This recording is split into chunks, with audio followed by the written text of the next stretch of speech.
Assalamualaikum dan selamat sejahtera. Selamat datang ke kelas Cikgu Azlina.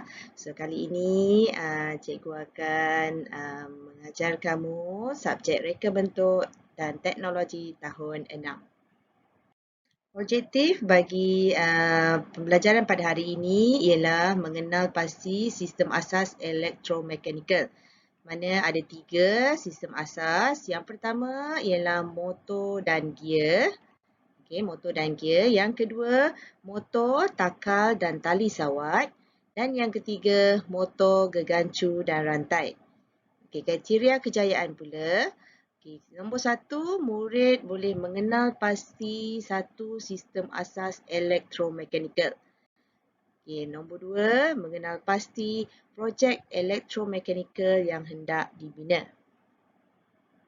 Okey, sebelum kita mulakan sesi pembelajaran seterusnya, okey, cuba kamu tengok apa yang kamu nampak dalam gambar. Yang ni yang cikgu tunjukkan ni. So, apakah ini? Ini adalah kereta kawalan jauh. Okey. So, apakah sistem elektromekanikal yang digunakan untuk kereta ini bergerak? Okey, ini adalah kereta remote control yang tadi. Okey, so dia menggunakan sistem elektromekanikal yang digunakan ialah motor dan gear. Okey, yang mana motor ini adalah motor. So ini motor. Yang ini motor ini motor. Warna kuning ni motor dan gear adalah ini yang warna kuning ni adalah gear. Alright.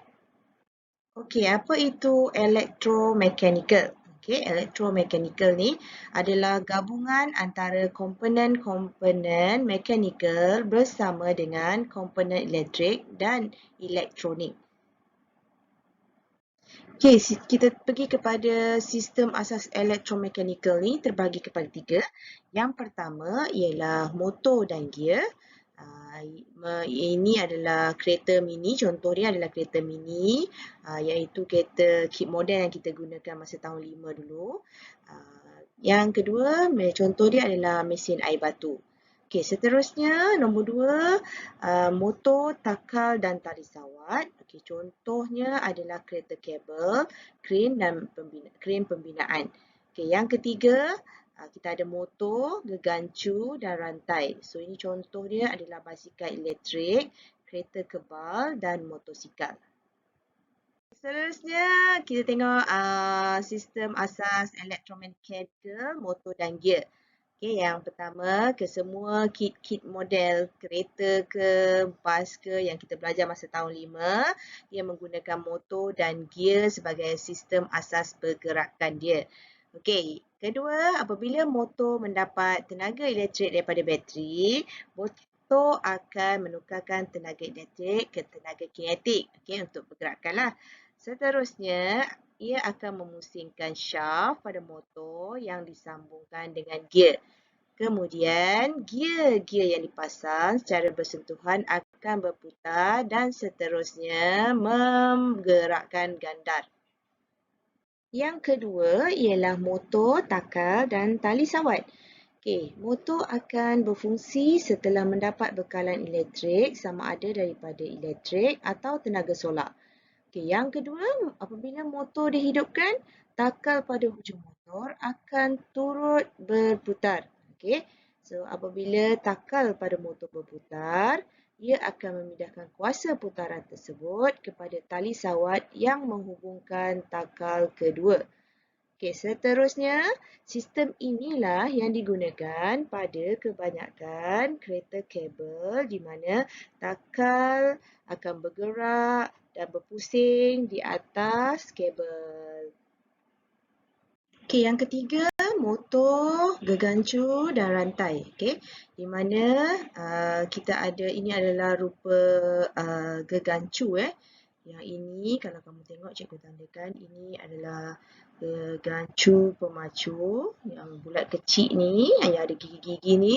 Dan yang ini, yang besar ni pula, bulat yang besar ni adalah gegancu dipacu. Dan yang ini adalah rantai. Okey. So, bentuk gegancu sama seperti gear yang bergerigi. Okey, bentuk dia sama macam gear. Gegancu ada 2 jenis iaitu gegancu gegancu pemacu disambungkan dengan motor. So dekat sini nanti yang lubang kecil ni akan masuk dekat motor dan gegancu dipacu yang besar ni pula dihubungkan dengan rantai. Okey, so tadi kita dah habis 3 sistem asas elektromekanikal. So sekarang kita nak pergi kepada objektif yang kedua, iaitu macam mana kita nak kenal pasti projek elektromekanikal kita.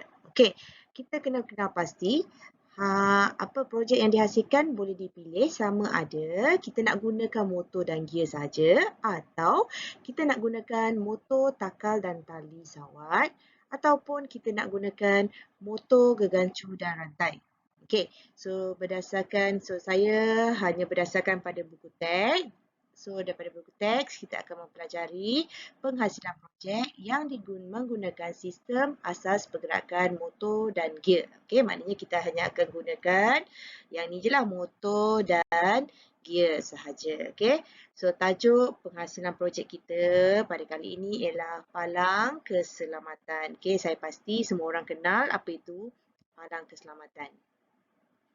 Okey, kita dah sampai ke penghujung sesi pembelajaran kita pada hari ini. So, cikgu ucapkan terima kasih banyak-banyak ya pada semua yang sudi mendengar celoteh cikgu ni yang tak seberapa. Semoga ilmu yang cikgu sampaikan pada hari ini dapat kamu manfaatkan pada masa hadapan. Okey, so sampai kita berjumpa lagi pada minggu hadapan. Okey, bye-bye.